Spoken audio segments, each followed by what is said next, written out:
The more I think about it, the more I eagerly, desperately need to see this movie. Next year is looking to be jam-packed with bangers, so it really goes to show how excited I am for this when I say that Superman is easily my most anticipated film of the year. A teaser for the teaser was released yesterday, something I typically hate, not seeing the need for an announcement for a release. Was all that run-up necessary? No. But in this instance, I was grasping for anything, and was happily seated for every little sneak peek we got, especially if that run-up is filled with awesome posters and summaries from Gunn himself that filled me with joy. I mean, so much is riding on this, from future DC movies to the studio as a whole, and the fact that this movie is named Superman, in a manner superseding the classic from 1978 as its modern-day counterpart. This movie needs to be good. There's too many people ready to hate it before they've even seen anything from it. So I'm sad to say, but more than good, this movie needs to be perfect. And honestly, I'm kinda terrified of what will happen if it isn't. Yet I have more than enough faith in the talent of the people working on this movie, in front of and behind the camera, to make something not just good and entertaining, but monumentally life-changing.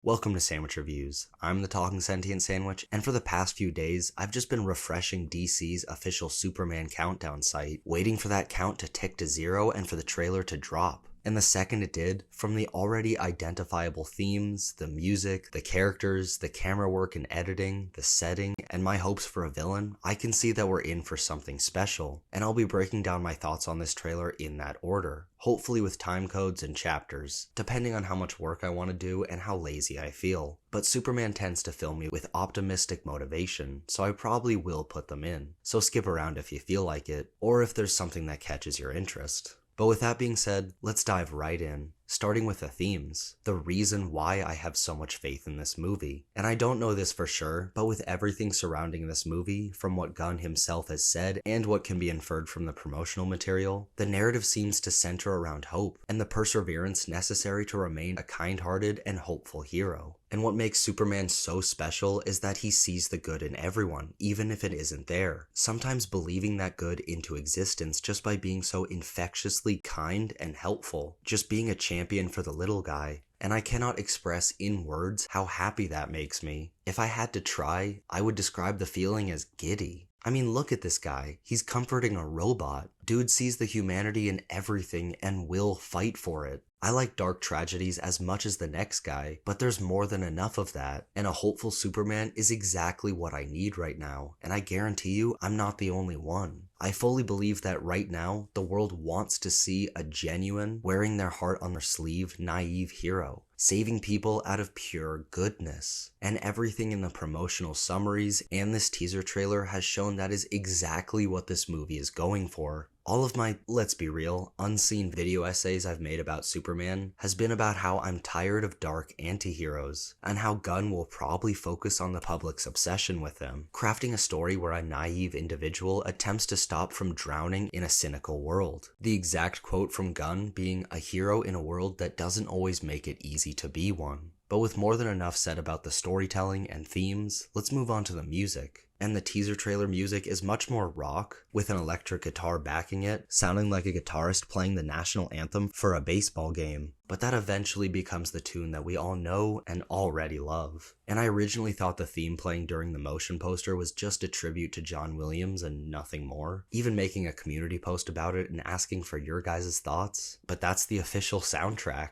And having that theme almost be a mix of the original hopeful score and Hans Zimmer's more epic rendition is perfect. So just like the title of this movie, the music in it gives off the clear statement that this is our modern Superman. Some people might complain if anything was sampled in this score, but the composer was never going to top Williams' classic, the sound of which has become synonymous with Superman. So John Murphy, the composer, went with the genius decision to wrap those nostalgic musical motifs inside a glorious brassy modern sound. And John Murphy is a name I haven't heard that much, with his known works being the other 2 times he's paired with Gunn. But after a Google, it's clear Murphy has had a long and illustrious career as a composer, writing music music in multiple movies for well-known directors like Guy Ritchie and Danny Boyle. But moving on to the next section, let's talk about the characters. And the first one seen, aside from the man himself, is Crypto. And I could see some flaws in the CG, if I'm looking for them, but I know I'll be watching this movie in 7 months' time and fully believe there's a superpowered dog on screen, which is going to be amazing. But besides Superman's loyal best friend, there are a lot of characters in this movie, and that's not to its detriment, because not everyone is going to be in it for an extended period. People like Guy Gardner, who's got the best bowl cut ever, and Hawkgirl can be seen for a second, and I can't wait to see them and more in Maxwell Lord's corporate superhero team. And on that team, one person who is reportedly more important to the narrative than the others is Mr. Terrific, who looks to be defending Lois from some Argus agents in the trailer, though I could be off base with Lois and the Argus agents because it was only shown for maybe a second. There's also a glimpse of who, for a split second, I thought might have been Parasite, but once I thought about it, it became clear that that was Metamorpho.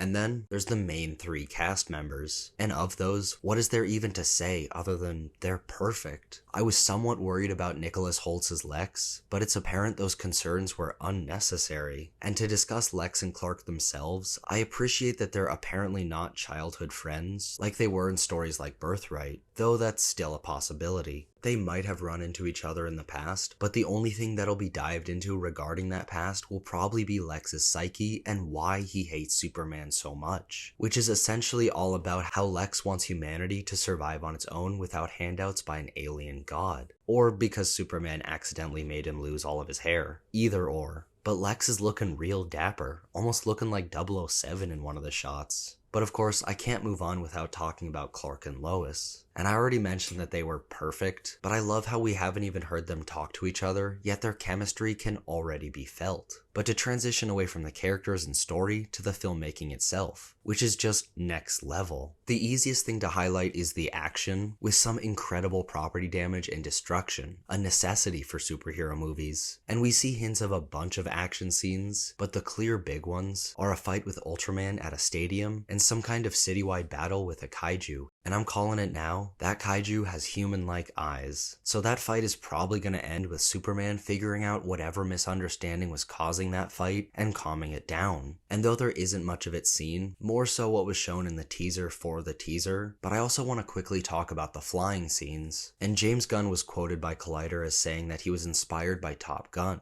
But what I think that means is a dynamic camera positioned closer to the character, with a clear and probably breathtaking view of the background. But now, let's fully talk about cinematography. And what I'm about to say is a bit of a loaded statement, but this looks very similar to The Flash, which makes sense, since it is the same DP. But I want to make it clear that I'm not saying that that's terrible, because in a better movie than The Flash, that gives the VFX artists time to complete their work, it's a good comic book look. Notably if this particular metropolis is meant to be a bright and gleaming, metropolis. And in that, they're not quite going for a drastic retro future look like the MCU's Fantastic Four, but the buildings and overall look has this timeless yet relatable feel. But the infrastructure populating the city shots and skyline has all, sadly, been overshadowed by the saturated color grading, which, in my opinion, isn't bad, just noticeable. And if I'm noticing it, someone who barely knows how to use Photoshop, then there might be a problem. That being said, this was obviously an intentional choice, and if the whole movie maintains that look and uses it as a visual cue that this world is steeped in bright popping color, that might just be perfect. And before I move on to the last topic of this breakdown, I want to skim over a couple final notes that I couldn't fit neatly into the chapters, yet I can't help but mention. That being the formation of the Fortress of Solitude, which was very reminiscent of the 70s classic, him holding up the globe at the Daily Planet, and also some kind of foreign conflict in Barovia,